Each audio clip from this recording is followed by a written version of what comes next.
like yeah, I want to start recording like music on it, and neither of these laptops can quite handle like the um, recording software type stuff. You need a desktop, man. You think so? You don't think laptops can handle it anymore? I don't know. They probably can. You can do stuff on your phone these days, but Yeah, that's I mean, kind a of what I'm. desktop really is the proper way to do it. That's how I do all my music. I know people who are like, "Oh, I made a whole dubstep song on my phone." I'm like, "Oh, that's fucking great," but you're really gonna make real music on your No, phone? yeah, like I'm talking like recording guitars and stuff, and it's like that. It's just latency issues are the only thing that's really kind of the issue, right? Where um, you hit a note on your guitar and there's like, you know, 300 millisecond delay or something like that, whereas like, but that makes every difference in the world.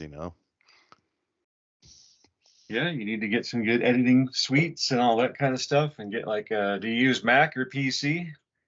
Uh, PC, but I mean, if I'm gonna go to desktop and I mean, if my goal is really like kind of media and music, I know my way around a Mac, so they. Well, you can probably get a PC. I think a PC is probably the way to go with that. I'm a Mac guy as far as just my normal computer use, but PCs really were made for doing that kind of stuff, and the Macs kind of stick to their own proprietary stuff, that being the GarageBand program.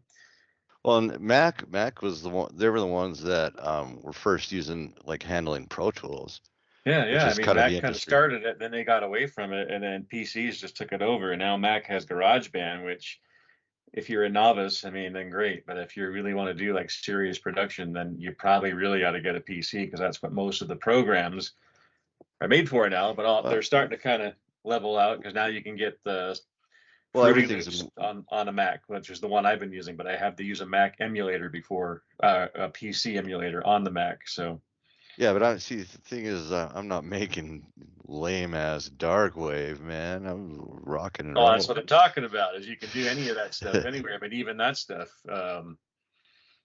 it was hard to do. But now, like, Macs are opening up their platforms. But yeah, like the real production is going to be on a PC usually. Although, Well, since everything's like wave files, and wave files are just compatible across all sorts of platforms now. So I think it's just like a matter of I've been in plenty of preference. studios, where they have both. It seems like Mac was the thing, then it got to be PC, and I think now it's kind of leveling out that they're both. It's one or the other, but Yeah, whatever you're comfortable with. So I don't know. Yeah, I mean, I think you might be right. I probably should save up for like a just because with desktops also, I mean, there's room to like expand, you know what I mean? Like if you need, if the technology starts moving, you don't necessarily have to get a new desktop. You can um just upgrade your existing one, right? I'm not well, you too got to computer. upgrade the memory. It's just like your phone. You have to Yeah. have a certain amount of gigs to be able to handle what you're hmm doing, and that changes like daily. So, Well, and the processing speed, that's really the big thing right now. Like, or the obstacle I face with these is, um, the processing speed is what's causes like the latency. When you hit a note, is it going to recognize it instantly and record it, or is it like, well, what do I yeah, know? I just put up for Nova Device, my industrial thing. I just put up an album, and there was a song on there that I've had for years, but I could never get it done in Fruity Loops because it was so intricate that it would just freeze up Fruity Loops and seize up, and it would just like go in like super slow motion where it'll and you couldn't. I'm like, I can't hear what's going on, so I had to save the song as it was on the desktop, listen to it all the way through, and then figure out from there what parts I wanted to change. Go back in and make the physical changes, and then do the same thing again. Mm. And it sucked. So, and that's using a PC emulator in the Mac running Windows XP on my really old Mac. So I'm due for an upgrade too. And I just Oh, is might do a that? PC this time just for music. So I don't know. Well, I mean, you can do everything else on a PC, of course, and same with Mac. I mean, bottom line is you spend a certain amount for either one, you're going to be able to do what you need to do, and it is more of a matter of preference at this point. Whatever Macs are you're easy to comfortable with. use. I Yeah, they bought are. a Mac. I just for some reason felt the need to switch to a Mac years and years ago, and I've never looked back. However, I mean, like I said, like musically, PCs have the advantage if you're into video games. I don't really care about that too much, but Yeah, I'm not a gamer. um, That could change though, but I just don't see myself spending a lot of time on that. no, I don't know. I don't even have time to do the stuff I want to do, let alone sit there and run around in a castle for fucking 5 hours looking for an artifact. It's like, okay. It sounds like I mean, we're both old enough. You remember the Atari, right? Adventure. Oh yeah, I You're the totally little loved it. block going into the castle and shooting the. Did you ever solve the mystery on Adventure, the programmer's mystery? No. You don't know what I'm talking about? Uh-uh. See, I was a member of Atari Age, the fan club. I was super fucking into video games when they first came out because I was the target audience. I was like 8 or 9, 10 years old when that shit came out, like video Yeah. games like Space Invaders. And back then, going up to get pizza meant fucking video games, even if you were just getting takeout. Like they had Godfather's Pizza in Houston. Yeah. My mom Well, would we go had them get. in Salt Lake too. Yeah, yeah. I mean, when they first came out, though, the pizza was insanely delicious. But like, they had a Tempest video game. Remember that game, Tempest? That was one of my favorites, dude. Love So the my control on mom would that. sit there and wait for me, holding this hot pizza, waiting for me to get through Tempest. And she's like, "Come on, let's go!" And like, I'd have to like give the game over to some kid that was standing there and all watching me play it, and then he'd die in like 2 seconds. But video games were the shit. I was totally into video games back then. But Adventure, it's funny because I was in this fan club when you bought Atari games called Atari Age. So they sent you this magazine called the Atari Age, and it was all about like Atari video games. And I was just like, oh yeah, and all the games coming out. They were releasing the 5200 game console, Yeah, yeah. which was like the advanced version of the 2600. So it had like better graphics. You could get a trackball, and Yeah. That was their. but they They had to also, compete with ColecoVision. yeah, Coleco came out and was like forcing them to like be a better thing, because if you look at 2600, the graphics were so rudimentary, but they were cool until Coleco came out and showed you could do it a little bit better. But They were, it's weird. It's like, I mean, it was probably several years ago, but I remember like thinking, like, man, I loved Atari 2600 so much. I bet I those still games are have still mine. good. Those games don't hold up, man. I gotta Well, they admit. don't, but they're cool for retro, just fun gameplay. I still have mine. It still works. I still have a little TV to connect it to, like an old raster TV with like the thing on the back to hook it up. I still have The the goods to color. play that shit. I still have my 5200. It's right in the closet over here, and the trackball, all that. So So to me, like, I think if I was to get back into gaming, I actually think I could still really enjoy like playing the Genesis. Like that was the Sega Genesis.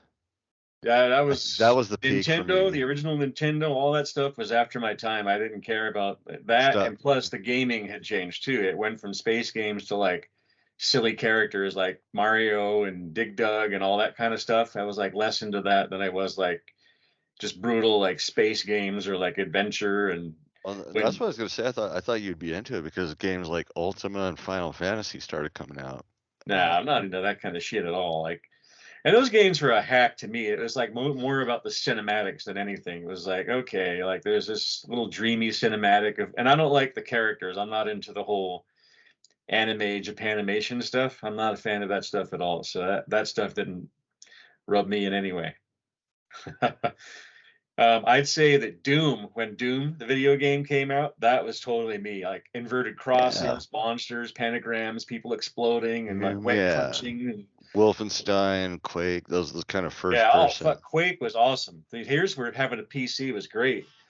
Is I had a PC and I had my favorite dark ambient CD was this compilation called Death Odors by this guy in Italy. Super dark ambient. You put it in the CD and it would play the CD according to the game level. So it had all this killer dark ambient with this. The game of Quake, the original Quake, was so dark. It was like based on H.P. Lovecraft. You're just wandering around in these weird Stygian realms with this creepy music. It was fucking so cool. I love that. I missed that so bad about my PC for that. Hmm. But that game was cool, like Doom. I like that. There was a game called Carmageddon that actually Mike from The Disorder got me into, and it was a racing game from England, but yeah. you just crush the other cars, and that's how you won. But you just destroyed pedestrians. You just ran over people, and they'd splat. And you could destroy cops in the game with your car, like crush cop cars. It was Nice. not like a very politically correct PC game. Chuckle.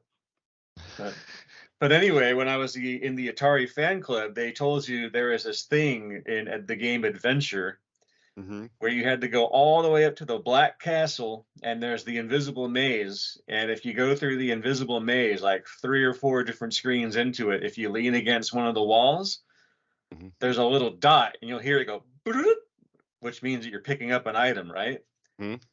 So you pick up this dot, and then you take it all the way back down by the yellow castle, and then you go all the way to the right of the screen where there was this black line where you couldn't get past it, but then that line wouldn't be there anymore because you had the dot. And you'd still have to avoid dragons and stuff, and you'd go in there and have this big like rainbow flashing like signs that said programmed by Warren Robinette, who was the programmer. And if that was all you got, it was kind of dumb now. But I mean, when you look back on it, it was this really cool, like, secret mission that you didn't know about, nobody knew about, and all of the secret video game people knew. And you'd like, oh, like wow, the really? Easter egg, the early kind of. Yeah. And like there were a lot of Atari games had that. Like Missile Command, there was one where the programmer's initials pop up on one of the destroyed cities, but it's only on level 13, and you can't score any points, and that's how you find it. And there's all kinds of stuff like that, like Space Invaders. If you turn on your Atari and hit reset at the same time, you'll get a double shot from your base instead of a single shot. So you can blow away twice as many monsters. There were a couple. Yar's Revenge. Do you remember that game? That was one of my favorites. It had like there was something in there with the programmer's initials, but Yar's Revenge. It was like Star Castle. You were like this insect creature, and you'd fly around and like eat. You eat through the walls and stuff like that. Yeah, you eat through the wall to get to this enemy, and then he would shoot a missile at you, but there was another. It would turn into like a swirl and come get you. And I would like sit there for hours and just play that game. I turned it over twice in a row one time. I was like, "Fuck yeah!" Like all the way through, and just some of the sound effects on that were really cool. Just like that, like that, and good old days. I love the old games. Yeah. Like I said, I mean, I think games today, they're almost like too realistic looking. And then the reason I think I like the Genesis is like the graphics were good enough that it wasn't like Atari where you're just trying to like, okay, that garbled thing of blocks is a warrior, and you got to use your kind of pointed looking block to kill that other jumble of blocks, which is a drag. Nothing makes sense.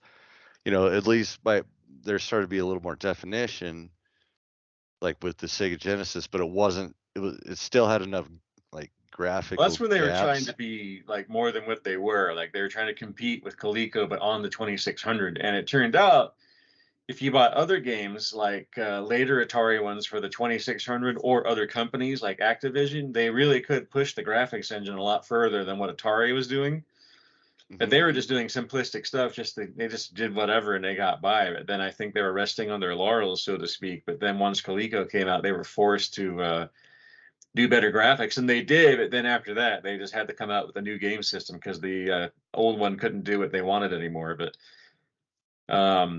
like there was Pitfall. You remember that game? That was by Activision. Yeah, Pitfall 2 was one of my favorites, like the second one. They had Pitfall. There was a game called Star Master.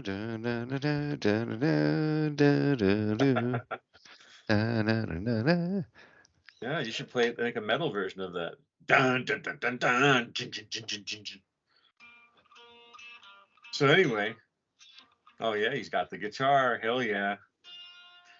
So like with the game Adventure, there was also some stuff I would love to do too. Is like you could, the bat. Remember how the bat would come and steal your stuff? Mm-hmm.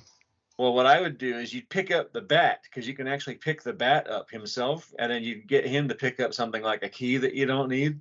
Oh yeah, and then you take him and put him in the yellow castle, and he'll just fly back and forth in the yellow castle. He'll never bug you again in the game. So that was cool. And then if you got eaten by a dragon and the dragon got picked up by a bat, then the bat would come and like take you and fly all over the place. And you'd see all these different places, like the yellow castle, the white castle, and you're inside the dragon's belly like this corpse. I'm like, oh, that's kind of cool, and being like flown all over as a corpse into the belly of this dragon, like you get to see all the kingdom and Yeah, oh yeah, man. That was good times. Innocent. but yeah, like Just Quake, the original Quake. I mean, the graphics were revolutionary at that time. yeah. They weren't the greatest, but it was so cool. Well, It was so smooth, simplistic, but like it, it was satisfying. It was just you had like dark lanterns, like flames, burning inside of a lantern on a wall. It was so gothic and so dark. It was like the coolest game ever. The original Quake was so fucking dark. I love that game.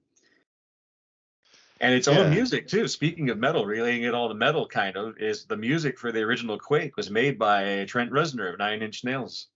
So not metal. Well, not metal, but I mean it's kind of industrial and rock, but I mean it's kind of all Yeah. in the bucket. And then there was a nail gun in there that had the NIN logo on there, Nine Inch Nails in the Oh game. yeah. Yeah, I remember that. And then the second and third games of Quake, Quake 2 and Quake 3 Tournament, those had music made by Frontline Assembly, who are arguably one of my favorite industrial bands of all time. So Huh. kind of a cool connection there. And they got pretty metal once in a while. They had, actually, I told you, I went and saw them. They had Tim Skold from your Shotgun Messiah Oh yeah. was playing guitar for him. They have a really good, like some guitar chops on some of their songs and some twisted vocals, but it's like kind of techno-ish, but heavy, it's cool.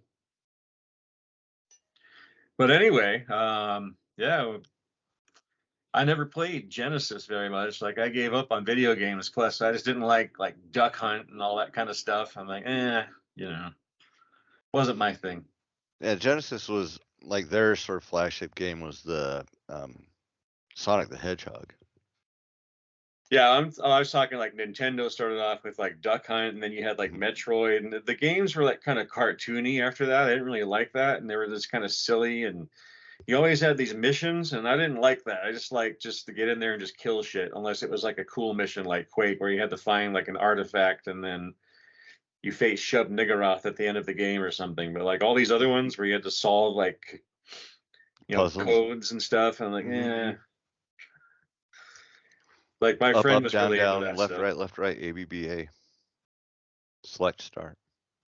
IDDQD. Well, Or that's how you get like 100 guys on Contra on Nintendo. IDDQD. That's how you become a god on Doom. Nothing can kill you. Wish I would have known that. IDDQD, IDKFA. That's all weapons with keys, all keys and all weapons. IDFA is all weapons. And then there's another one. Let's see, what was it? IDSPIPPOPD, I think, was you could walk through walls on Doom and like just go anywhere. So yeah, it was kind of funny. And there was, unlike other video games like in Doom, if you kept getting killed and you had like 5% life, and every time you moved you get killed by this monster, like you were stuck in this part of the game, you could actually just type that in and cheat and get past it. But if you didn't do that, you'd be there for weeks on the same spot trying to get past it. So Yeah. Did you do much coin-op gaming? Oh, I love that. Aladdin's Castle, the gold mine at the mall back when we were kids? Well, I didn't grow up where you went. Like, so I was in West Valley, so we had two. Well, those are pretty much nationwide arcades. There was Aladdin's Castle. They were always in the mall, or else there was a thing called the gold mine. It looked like an old mine with like stone walls, but it was video games. We had in Valley Fair Mall, we had the game station. And but my favorite was up on 2700 West. You know where Reams is right now? At Westwood Plaza. 2700 West. 2700 West and about 45th South. Not you know where like you know where the DMV is down in West Valley. Kind of, yeah. You know, it has 2700 West is where Valley Fair Mall is on. But if you go further south, further south. Well, right. See, I grew up on the east side most of my life, living here since the 80s. But right now. Yeah. So if you go up, if you go south of Valley Fair Mall on that same street, 2700 West, if you go, I don't know, a couple miles, there's like the Reams, there's like the DMV, but there was a place called Westwood Arcade, and it was just sort of tucked back in that little plaza center, and it was awesome. And that's where like my favorite game of all time for coin op was Gauntlet. Do you remember that Goblet? one? Yeah. Wizard is Goblet. about to die. Gauntlet. Oh, Gauntlet. Gauntlet. Yeah. You said goblet. No, I didn't. I said Gauntlet. That You sounded heard like you said Goblet. goblet. Well, Well, whatever. anyways, yes, Gauntlet. I remember that. There was Valkyrie is about to die. Elf shot the food. So you had Gauntlet. You had another one was Warrior Rampage. needs food badly. Badly. Right. And then there was they had Rampage.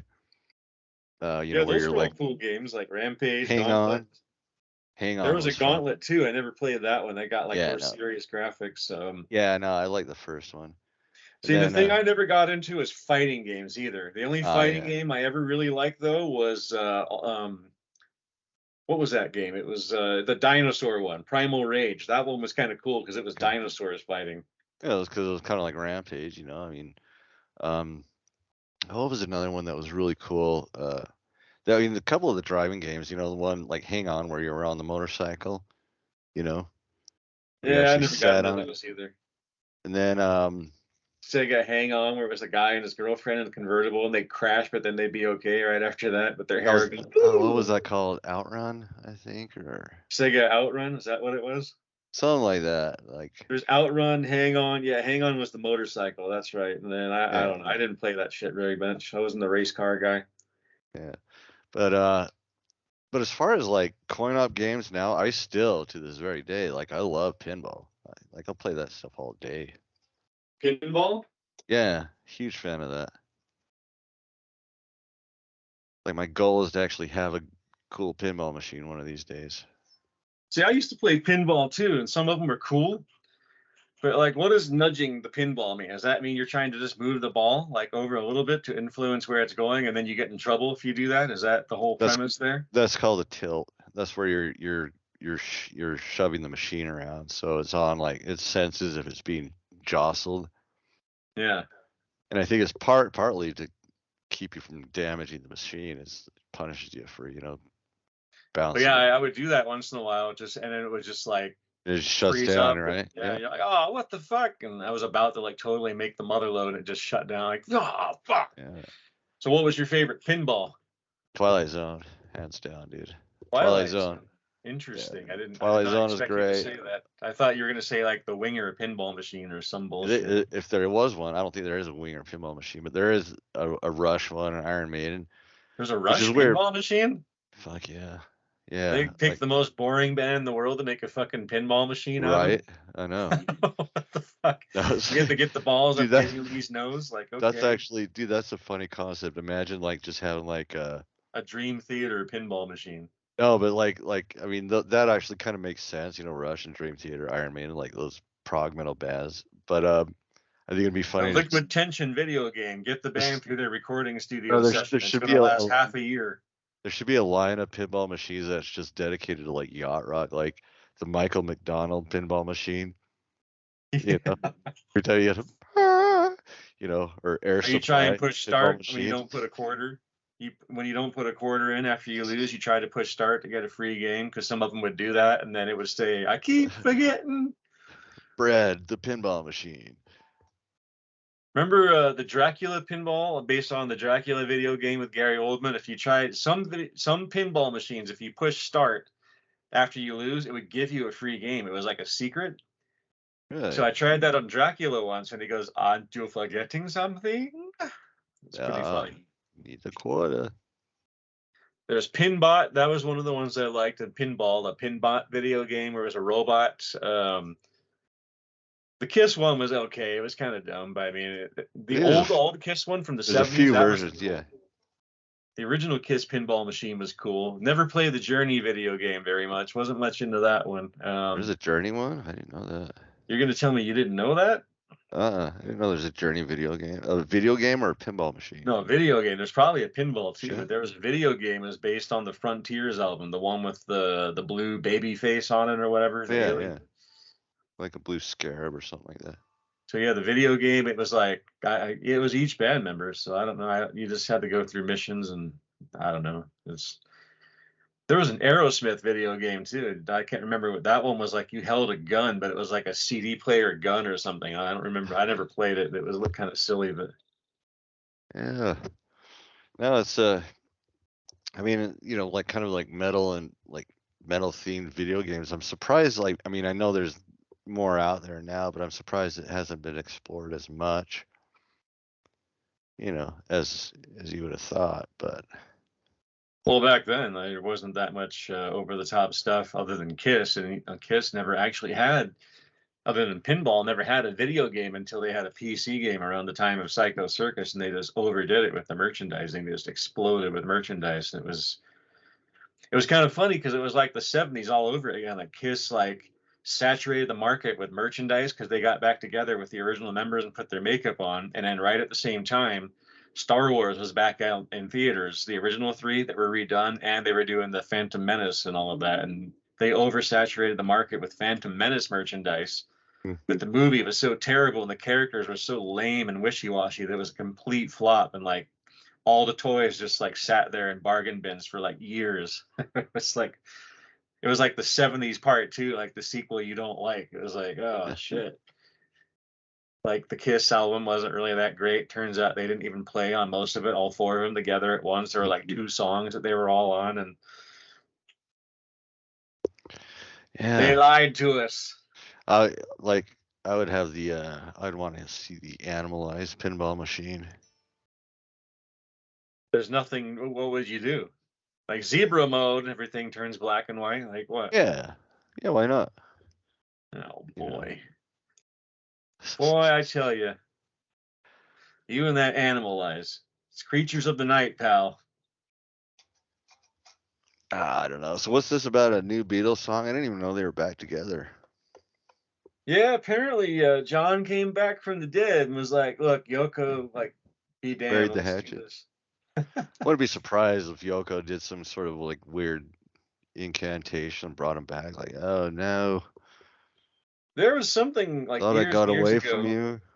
There was something years ago where Yoko did something where like she had Did some something music. weird? That doesn't sound like her.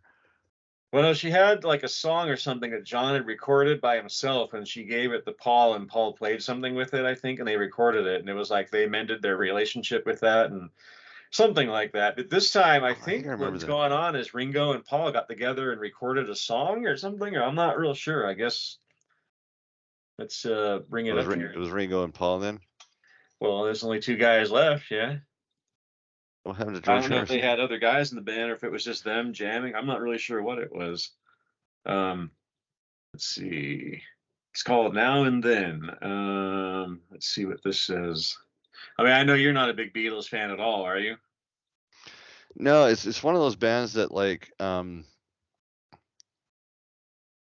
Oh, okay. I love their influence on other bands. You know what I mean? Like so some of my favorite bands like Enough's Enough or King's X are total like Beatley ripoff almost. Oh yeah, And like for some Kiss. reason I Kiss love is them. hugely Yeah, influenced by the Beatles. The fact that all four members do vocals, that's a Beatles thing that Kiss took on, and Kiss pride themselves on breaking records that only the Beatles had set, like in Japan, and only Kiss has broken them. And so I guess this is the same thing then. It looks like this is the same thing. There was a demo of the four original Beatles playing something they didn't finish, and then huh, Ringo and Paul went back and finished it up, and John Lennon happens to do some vocals on it. So yeah, it's kind of the same as what uh, happened before. So okay. I don't know, whatever. I mean, I'm not that interested to hear it. It's probably like old Beatles stuff. I mean, I like some of their stuff. When I lived in Houston, there was a radio station there that played all Beatles stuff all the time. Uh-huh. That got old pretty quick, but it was called KBTL, K Beatle. And they play like the solo stuff. They play Julian Lennon, like anything related to the Beatles. And that's how I discovered Helter Skelter. So I've said it before. For me, even beyond Led Zeppelin, Deep Purple, Black Sabbath, Helter Skelter is where Be heavy the metal got its first love metal. shot out. That's heavy Yeah. metal's birth right fucking there. I don't give a fuck what anyone says. Heavy guitar riffs, screaming vocals, bloody lyrics, and it even actually spawned something crazy and bloody in real life. So Yeah, it's, the Manson. yeah. But I mean, Manson was a pussy. Like, fuck Charles Manson. Everybody's like, oh, Manson. It's like, if you're gonna like idolize a serial killer, which you shouldn't do, there are so many more that He was just, in fact, he was a washed up guy who couldn't get his music looked at. He sent it to the Beatles and they didn't answer him, so he got pissed off and went off on his own and did this cult. So, but Yeah, well, anyways, that Helter happens. Skelter is like hands down a heavy dark song. Like if you put that Yeah. on in the middle of like other heavy metal like Rob Halford or something, I don't think you'd be able to really tell the difference if you didn't know who it was. You would, but I mean, but I do Not agree that really. it's a grindy kind of really distorted song and everything. So yeah. Well, yeah, Um, that's what I thought was so cool, and it was so dark too because you had the Beatles doing the backing vocals. They were doing the like that in the background. It gave it this creepy air of like those weird choral vocals while he was screaming over it about bloody lyrics and all this crazy stuff. And it was just a dark, dark song. And like some of their stuff was really like that. Like there were certain songs like The Benefit of Mr. Kite. It was like a silly well, song. even like Revolution, like it still has that really Revolution's just pretty heavy fuzzy, too. grindy. Yeah. And actually, if you play Revolution backwards, you can hear him going, "Yeah, boy, one smoke. Yeah, boy, one smoke." Probably talking Right. about marijuana, I guess. But Uh, I have the record. I have a I thought it 45 was record of that. get the gun, do it, get the gun. Yeah, what's What's that from? What's that from? Better by You, Better Than Me?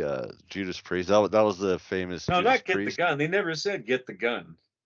No, they never did. There wasn't any backtracking, but the No, their claim was do it is in there. I think they admitted they said do it, if I remember, but there's nothing about a gun.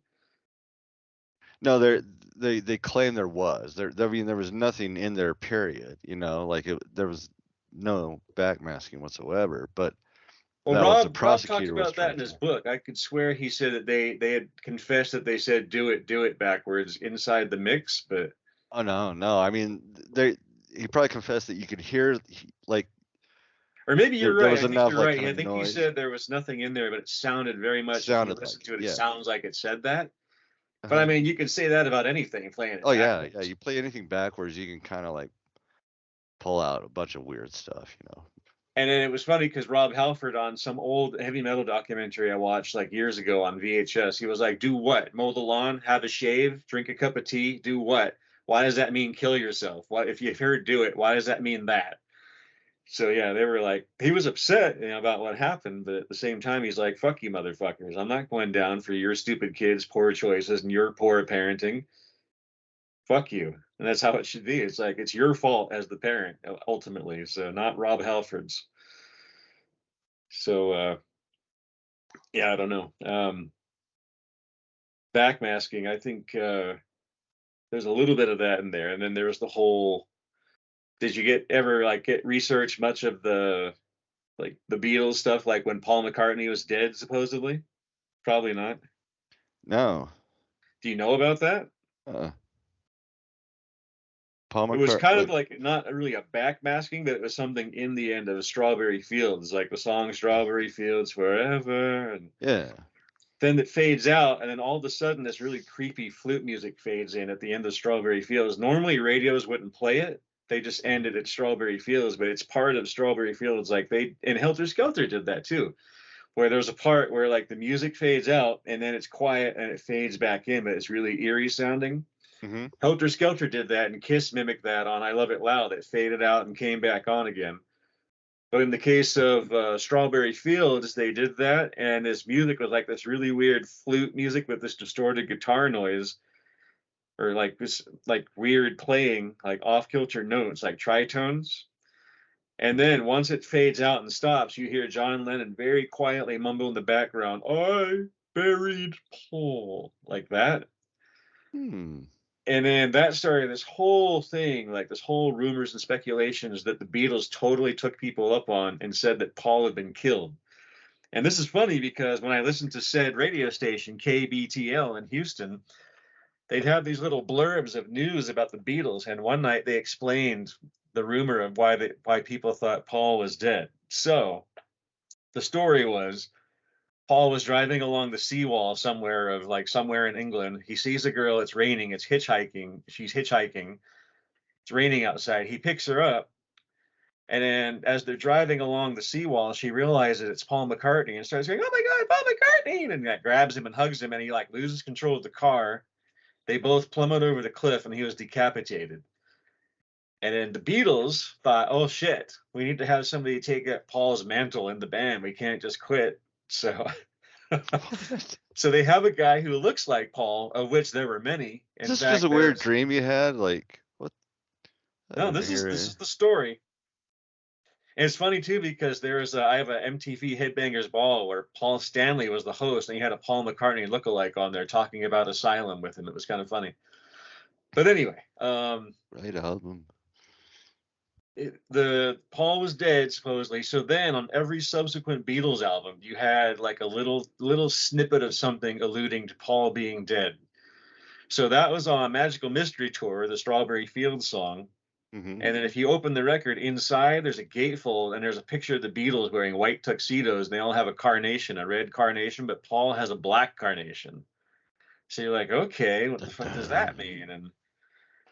And then the next album was I think it was Sergeant Pepper. Like after that, you had Paul. There was a picture of the Beatles, and they were looking at you, looking at the camera. But Paul had his back to the camera. That was supposed to mean something. Then there's a picture of him inside the album in the gatefold where he's got a patch on his Sergeant Pepper uniform. It says OPD, and that supposedly means officially pronounced dead. And then let's see, what was there after that? Abbey Road, the album Abbey Road had a bunch of clues in it. So the famous one is Paul is out of step with the other Beatles. They're all right foot forward. He's left foot. He's also barefoot. They're not. So he's the Walking Dead because he's barefoot. And the Volkswagen on the left of the street on Abbey Road says 28IF, meaning that if Paul had lived, he would have been 28 if he had survived.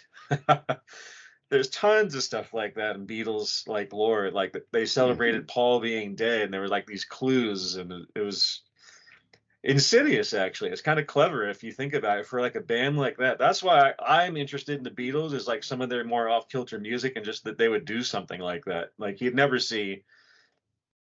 Like I don't know. Like now it's just people actually just die. Like rap fucking guys shoot each other and whatever the fuck, and that's there's no mystique. It's like if you're gonna die, die with some grace. Come on, man, and like let's have a mystery. But yeah, it was a big thing. Like it seems it's weird because not everybody knows about it. It's like it's in their albums. It's like how could you not notice all this shit they're talking about? And the song "Glass Onion" on the White Album that references some of that stuff. Yeah, it's all over the place. It was kind of interesting, at least to me as a kid. I was like, wow, that's crazy, man. What if he really is dead? Yeah. No, So I do know like my dad has this kind of weird theory about the Beatles that they were kind of like put together by like the Illuminati almost. oh god, Because what? he's like, well, because he's like, their music is so brilliant, right? He's like, you take these kind of four just sort of barely out of their teens Liverpool simple English boys, and they're creating like some of this really sophisticated, especially at the time, kind of music, and they're none of them are really, classically trained or anything like that. He's just like, it doesn't make sense. He's like, it almost seems like they were assembled, they were being He's saying they were so good, there's no way they could have just met. yeah, well, just with their level of musical knowledge, because my dad's a musician, So and I'm classically trained. going to disagree with that a bit because also my theory about the Beatles is that Paul McCartney is the guy who did most of the work in the Beatles, if you ask me, and Probably. most of the songwriting. Because if you really look at it, Paul McCartney wrote all the classic Beatles songs like "Hey Jude," "Yesterday," all of that. "Got to Get You Into My Life," all their like The real classic tunes. hooky, yeah. And John Lennon wrote shit like "Why Don't We Do It in the Road" and shit like that. And everybody's got something to hide except me and my monkey, and just silly bullshit, or just bullshit where he's in love with Yoko. And that's all, And like there were exceptions, of course, but it looked to me like Paul was the serious songwriter, and he also played all instruments. Like I remember he did an album a couple of years ago where he did all the instruments himself, including drums. And that's another story about the Beatles. Is on Abbey Road. There's the song "The End." I don't know how familiar you are. Do you know that song? Which song? "The End." It's the song called "The End" at the end of the Mm, record, Abbey Road. no. Well, anyway, it's Oh yeah, all right. All you gotta see and try or whatever the fuck the lyrics are. But anyways, there's a drum solo where it's all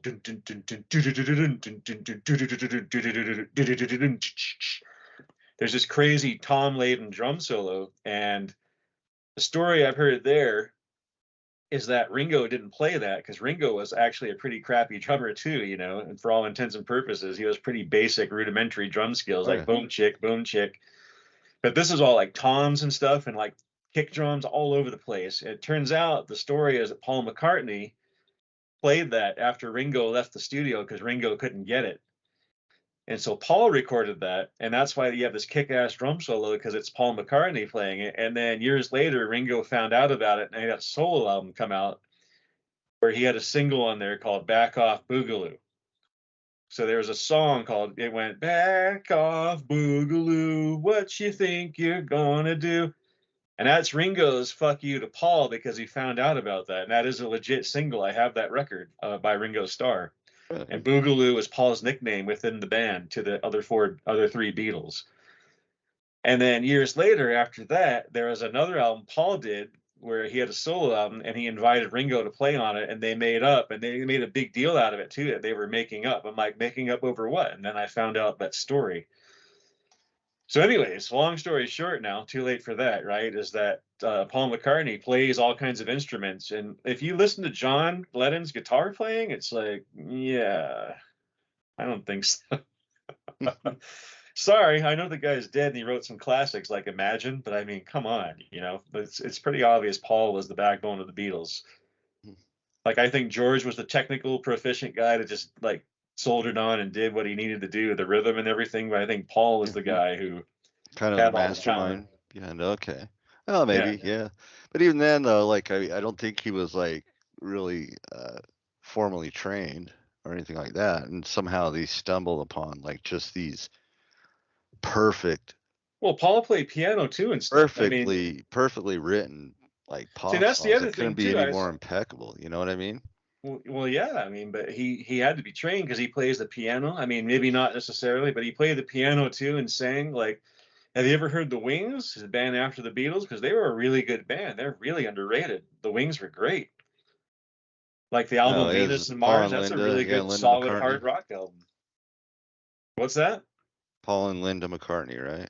Yeah, but it was just good, solid early '70s hard rock. It was like good hard rock, like Venus and Mars album, and there was some silly stuff on there, like Uncle Albert.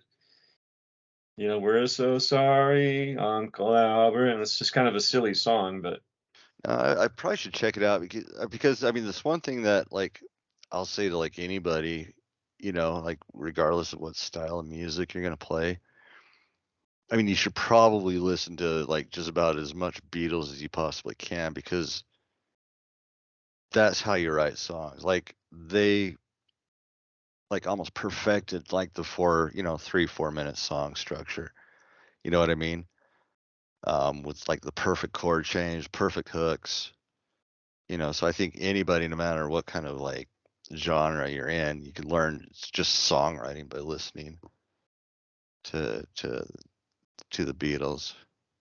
so that's what Kiss did. Is Kiss both Paul and Gene grew all those guys, all four members. Maybe not Peter, Chris, but the other three just grew up loving the Beatles, and it's evident in all their music, like the style, the approach, the Well, a lot of the best like kind of hard rock bands, you know, from like Kiss to Van Halen to um, well, that's it. Those are the only two. But even Black Sabbath, I mean, you hear like a lot of Beatles in Black Sabbath, believe it or not. Um, and you especially hear a lot of Beatles influence in like the Ozzy solo stuff.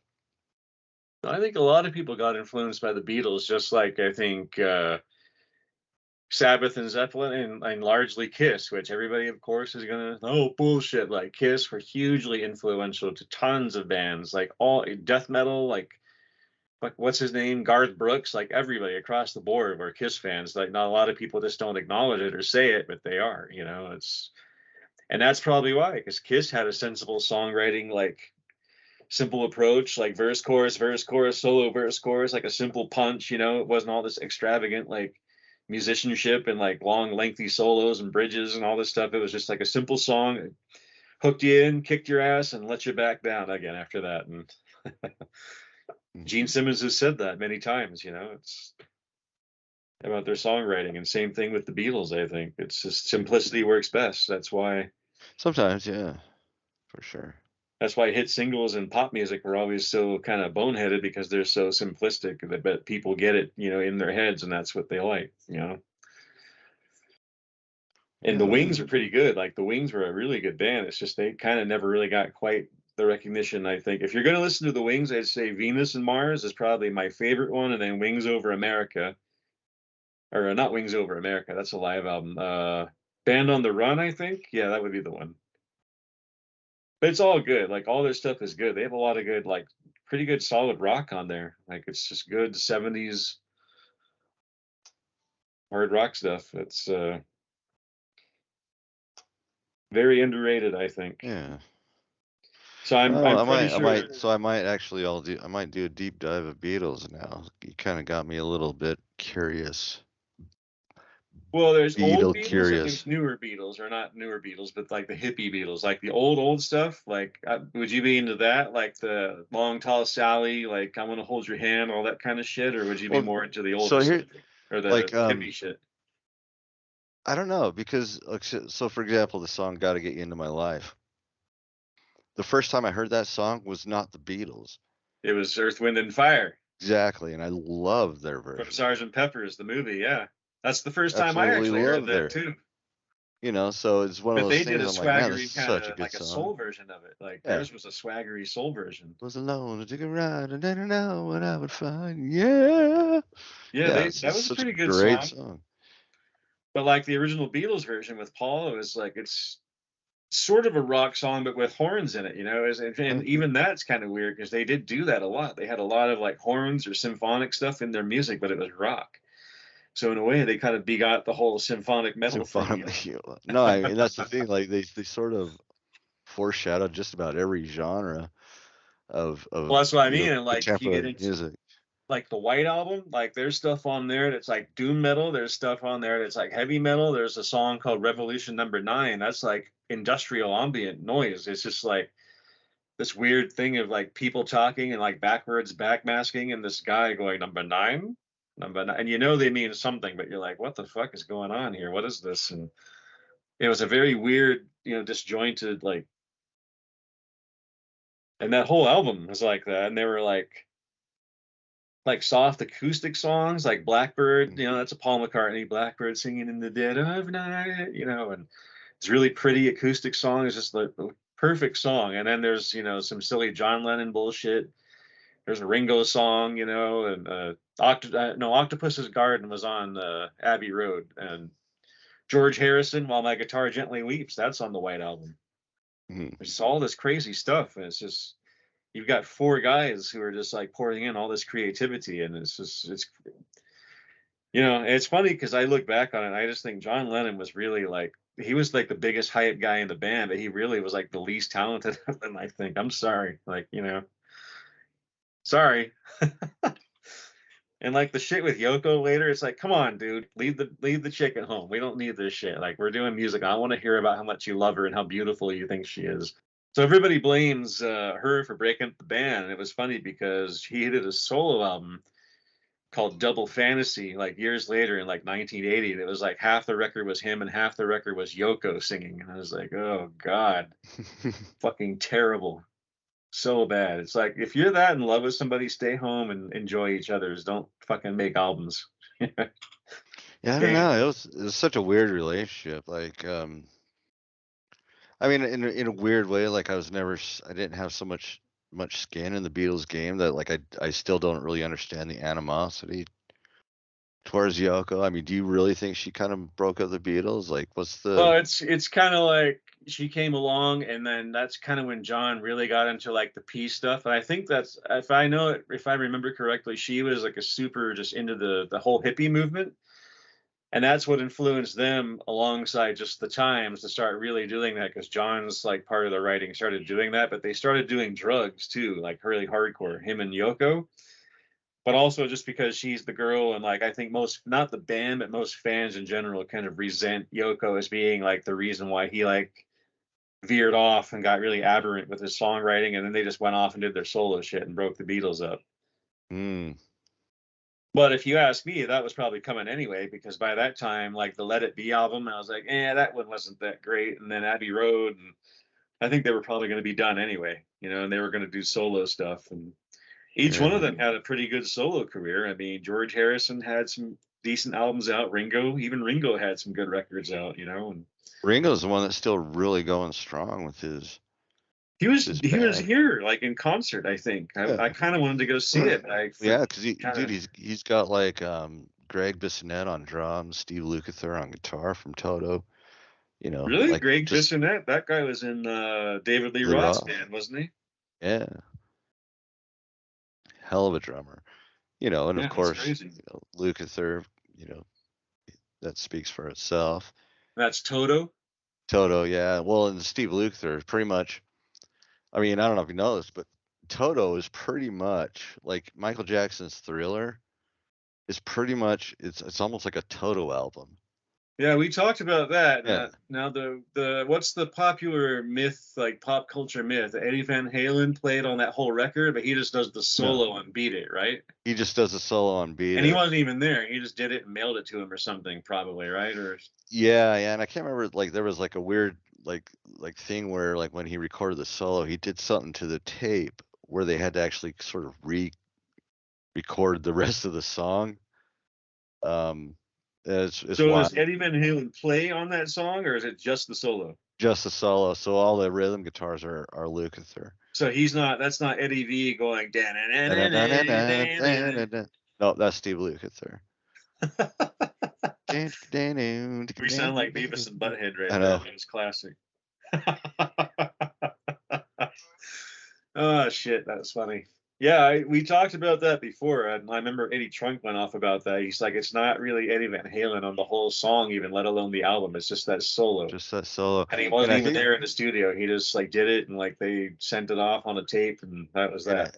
I think somewhere out there is a version, because I think they originally had Steve Stevens was supposed to do the solo to Beat It, and I don't know if he actually laid down a track or not. You know who he is? He's the guitar player for Billy Idol. Yep. Yeah. Also Billy a great guitar player, but he just doesn't have that reckless quality that Eddie Van Halen had, which was perfect for that song. God, I loved Eddie Van Halen. Man, that guy. Next episode, we should just talk about Eddie Van Halen. We really didn't talk much about Eddie. No, you gotta really give some. Yeah, it's funny because I was thinking about Van Halen a lot lately because Dance the Night Away came on like this hard rock station, my Kiss Pandora station at work the other day in the kitchen. How cool is that song too? Like, I'm just thinking, that song I remember that on the radio in '78 when I was a kid. It reminds me of going to get Happy Meals, with my mom and dad. And I was like, that was on the radio. I'm like, oh, baby. It's such a feel-good rock song. It's just a great song. Oh, yeah. Mm-hmm. I'm like, man, that was a good album. Like they had a lot of good songs back then. Like it's kind of a shame they turned into what they did. It's like I don't know what did they turn into? Like, well, we've had this argument before, but like there's not a bad Van Halen album. I mean, it seems like they went there. Each member kind of had their own ideas on 1984 of what was going to happen, and then after that, 5150 was just like horrible pop bullshit with keyboards. Fucking hated that one. Might have to do that. Might be. And we've had this argument. That might be before, your Carcass Heartwork moment again. Like there's like, I mean, I'm not you gonna go say listen to 5150. Fuck that album. I will never. Just listen, dude. Just listen to the song. Just listen to the song 5150. You don't have to listen to the album.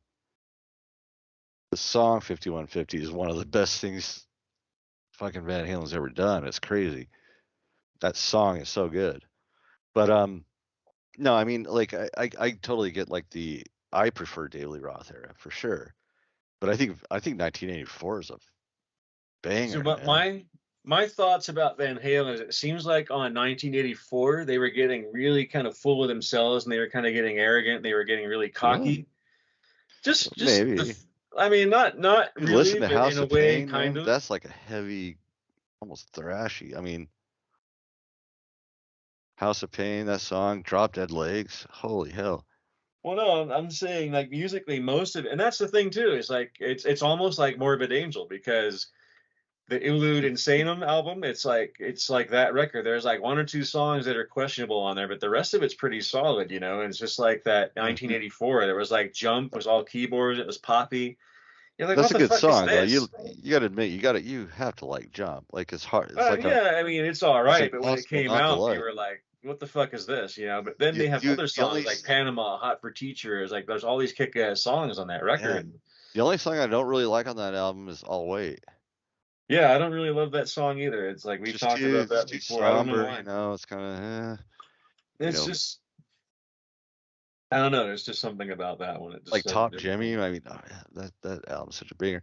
But I mean, I think most people agree that like almost like 1984 is like, or not 1984, but Fair Warning is kind of that's their dark, like crazy heavy album.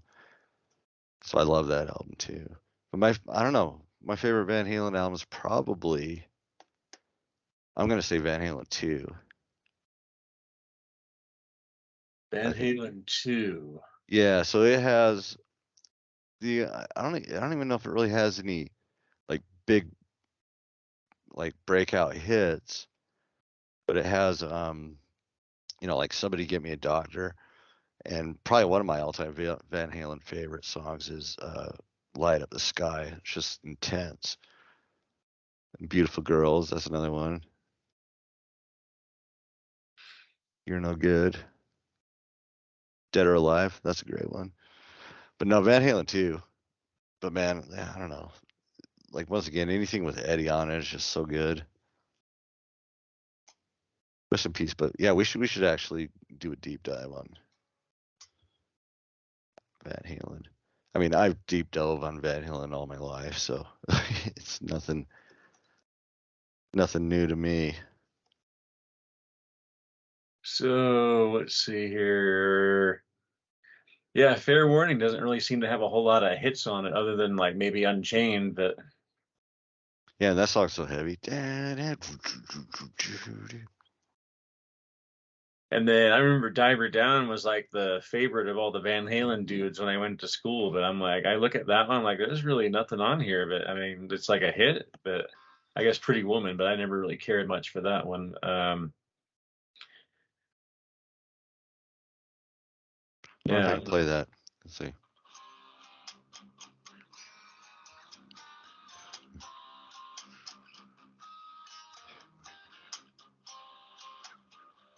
That's close. Close. All right. Oh man.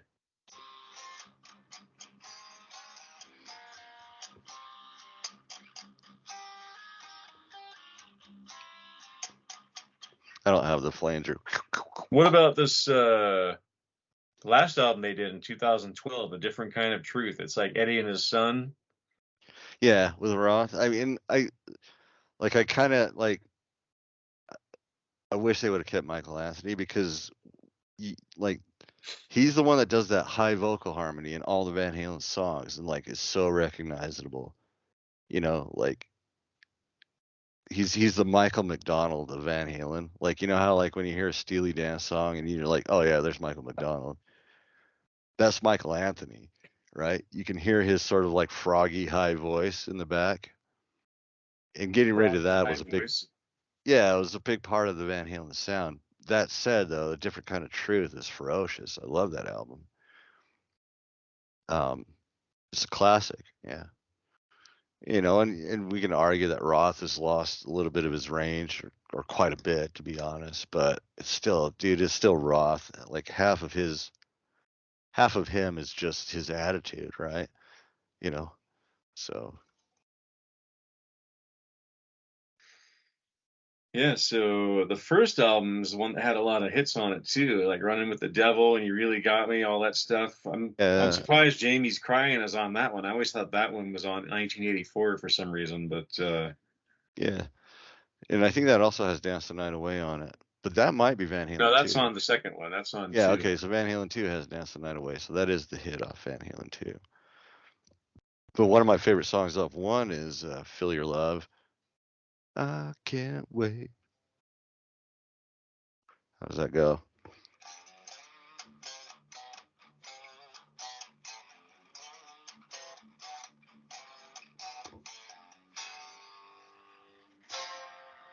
whatever. You know what I mean? Yeah, Out of that's tune. weird. And Or atomic punk. yeah, I don't know. I'm not super familiar with all this stuff. I just know the radio stuff basically, but Yeah. Oh weird. yeah. Yeah, I don't know. 1984 was funny because it just I don't know. Just they had that keyboard, and then that threw a lot of people off, and but it really wasn't that prevalent. I don't think on much of that, was it? Other than on Jump. Jump and I'll wait. That's kind of it, right? Um, that's about the only two keyboard songs of 1984. You know, and I mean, they've used keyboards in the past. There's a song on Fair Warning called Cathedral, or is that off Diver Down? No, yeah. So Fair Warning, Cathedral's on Diver Down. Sunday Afternoon in the Park is a keyboard song. It is. Mm-hmm. Hmm. Yeah, I don't know. And I then was and then just it goes thinking into about One Foot Out the Door, which is just a keyboard song too, but it's heavy. Yeah, I was just thinking about them the other day, and I was just thinking they have this approach that was like really appealed to young guys like that were in like high school and junior high, which is when I was in like junior high when they came out with Of course, yeah.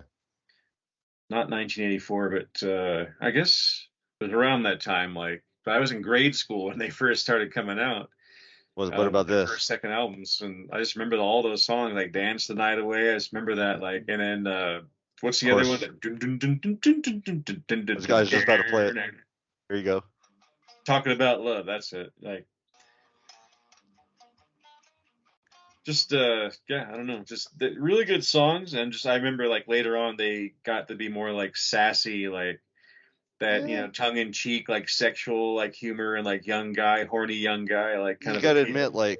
like for that kind of songwriting, like like Roth was like the best at coming up with like really clever euphemisms. You know, like Who? David Lee Roth. Oh, Roth.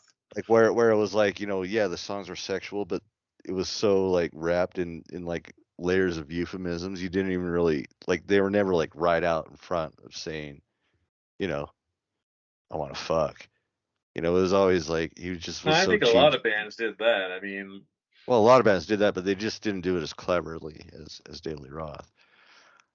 I mean, I think his most obvious was on his second solo album, Skyscraper. He has a song called Hot Dog and a Shake, which clearly we all know what that is. like Gene Simmons wants to put his log in His your log in your fireplace. bend over, baby, and let me be the driver. It's just a cut of pink. Would you believe me if I showed you? And This then time you bit that's off pretty more than you funny could chew. if It's you an read the act of lyrics. thrust, any way you slice it. No sticks and stones, no kicks and groans can fight it. Oh yeah, you got the lyrics memorized, or do you just have them on your wall, Listen, painted on your waffle. wall? So pretty much. I mean, those lyrics are pretty much how I live my life. So don't kid yourself. It's so cut and dry.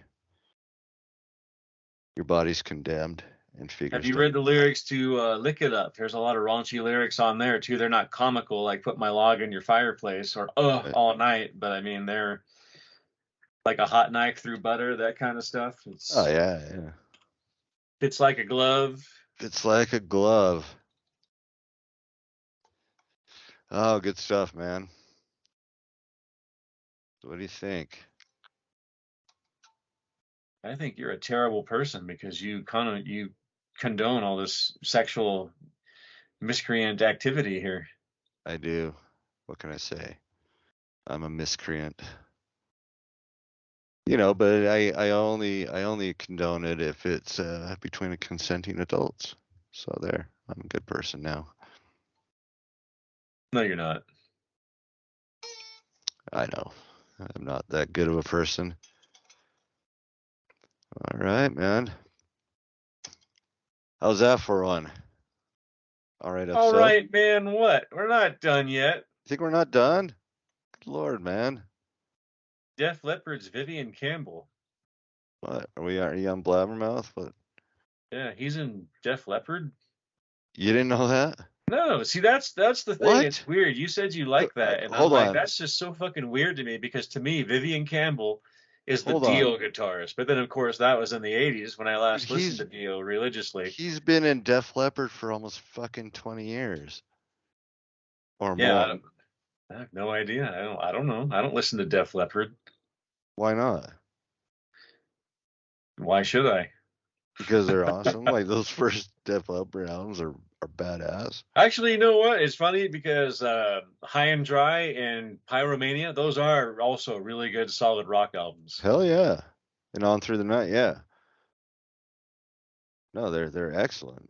So they are, and just the same thing like Van Halen. There's songs like Photograph, Rock of Ages, that are just like classic, those feel good rock songs. And there's like Me and My Wine was off of High and Dry or On Through the Night, I think even, and it was like a really Yeah. heavy song. I was like, whoa, that's heavy, man. That's Def Leppard, really?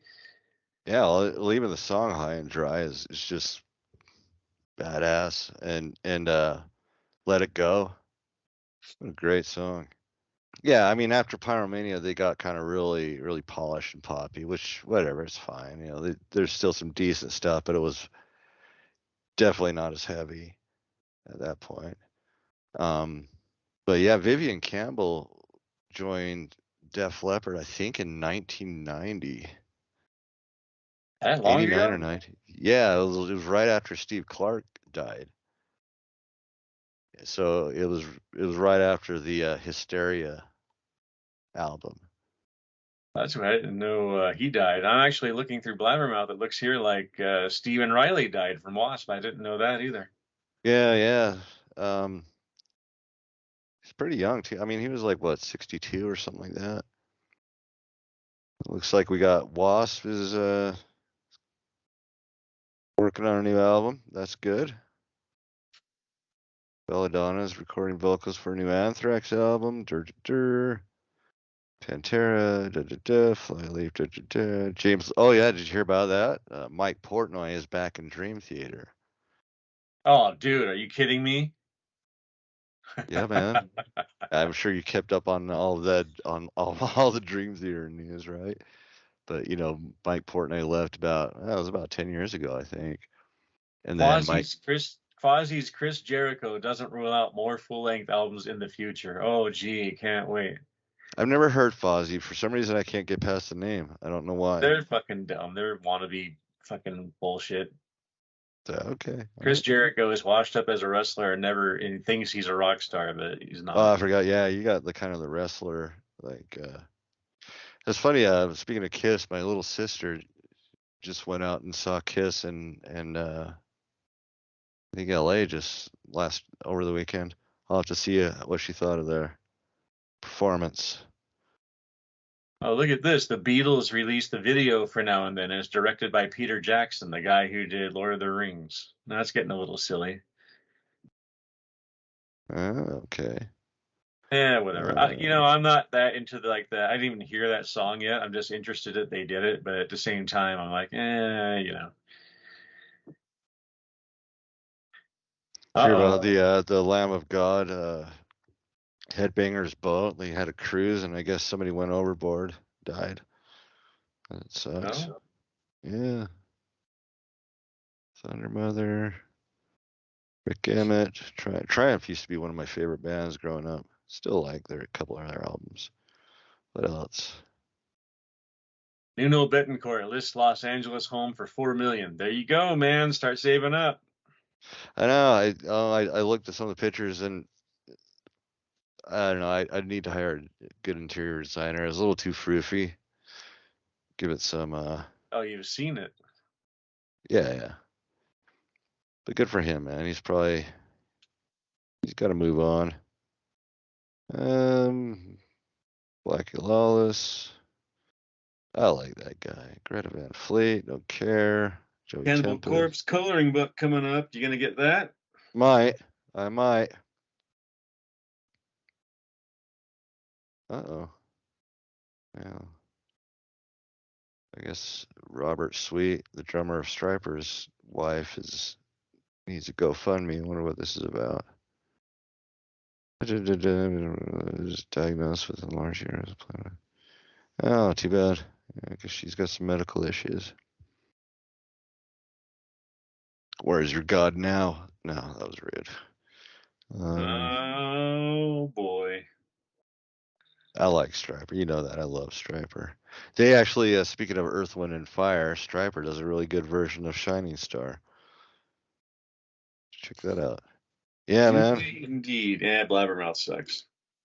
No, I hate it because it's like the Inquirer now of Yeah, it's all metal. it is.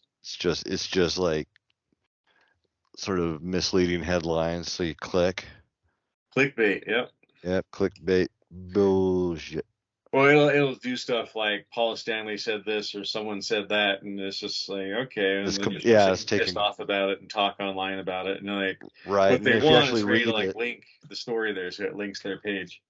yeah, and if you actually read the story, it's like completely out of context. You're like, God damn it.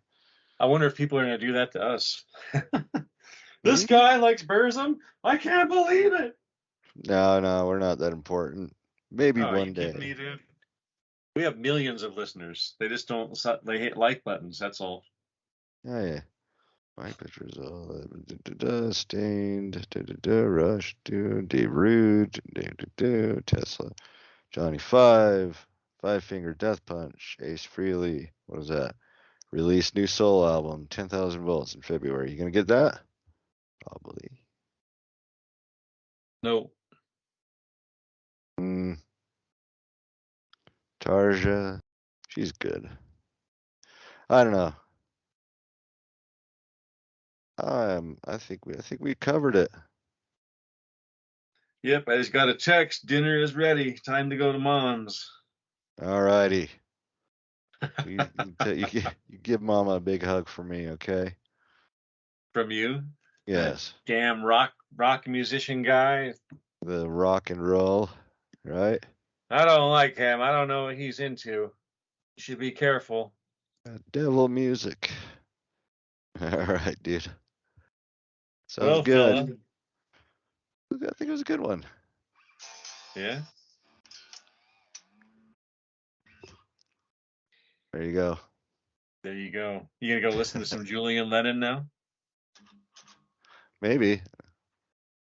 Not Julian, John. I don't care I about think his Julian kid. Lennon did some stuff too. Like he just played in bands and stuff, didn't he, for a while? Maybe. I don't know. Like I never really followed his career so much. I But remember he had the album Valat came out in like 1984 or somewhere around there, and then after that, I think he just kind of plays in other people's bands and just jams, or I don't know, something like kind of that. like a kind of a session guy sort of thing. I think he's trying to play down the fact that he's the son of probably the most famous Beatle, even though he's the least talented Beatle. Anyway. Hey, probably right though. Oh, I'm right. Musically speaking, come on, dude. Paul is the fucking man. He does it all. Yeah. And actually, I'd have to say that in Kiss, it's probably, if you go that far with it, it's Gene and Paul, but really Gene more than anybody, who just did a lot of stuff. So I think Paul's actually the musical. no, not really. No, I don't know. Yeah. Paul Gene plays is guitar, but Gene plays bass guitar and drums, and like has a pretty diverse like palette of like music that he plays and performs too. So it's, I think Gene understands what sells. That's where the easy, simple punch of a chorus verse, like not a lot of musical wackery comes in. And but you know, maybe. anyway, you gonna go play some video games now? Get lost in a dark castle? Get carried away Maybe. by a bat? I think I can go get something to eat, then play some guitar. I just got this my other guitar's in the like getting some work done, so I bought this little Telecaster and it sounds pretty good. Sounds pretty good. Yeah, I don't know why. It kind of has like Telecasters have this sort of weird scraunchy distortion that's kind of works for me.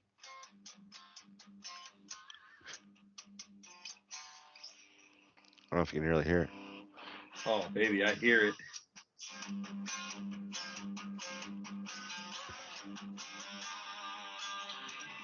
Holy shit, my hair just grew 3 inches listening to that hot lick. Fuck Yeah, man.